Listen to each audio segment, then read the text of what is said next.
Majelis Permusyawaratan Ulama MPU Aceh dan stakeholder terkait melaksanakan silaturahim bersama organisasi masyarakat atau ormas Islam yang berada di seluruh Aceh untuk membangun soliditas dalam rangka amar makruf nahi mungkar. Forum yang dipimpin langsung Ketua MPU Aceh Tengku Haji Faisal Ali atau yang akrab disapa Abu Faisal itu dilaksanakan di Gedung Serbaguna Tengku Haji Abdullah Ujung Rimba MPU Aceh pada Senin 3 Februari 2025.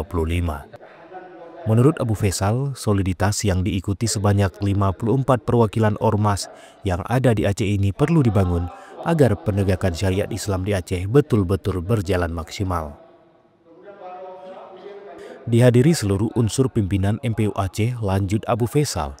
Dari silaturahim itu perlu menyatukan sikap agar selalu memperhatikan syariat Islam yang merupakan roh dari kehidupan masyarakat Aceh.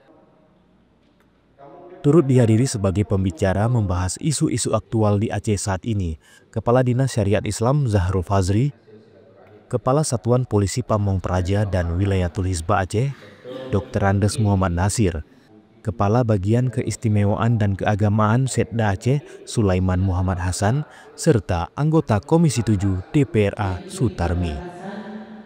Salah satu fenomena yang masih kerap terlihat di Aceh saat ini menurut Zahrul Fazri, banyaknya kaum lelaki yang melakukan olahraga lari atau jogging mengenakan celana pendek.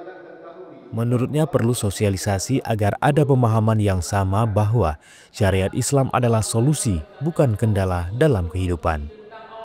Di saat yang sama, Muhammad Nasir berharap dari forum itu mendapatkan berbagai masukan terkait pelanggaran-pelanggaran syariat Islam di Aceh agar ke depan tugas pokok Satpol PP dan WH Aceh dapat lebih maksimal. Salah seorang peserta dari perwakilan ormas Islam menyampaikan agar forum diskusi dan silaturahim ini dapat dilaksanakan rutin setiap tahunnya, sehingga permasalahan dan kendala penetapan syariat Islam di Aceh dapat dicarikan solusi bersama.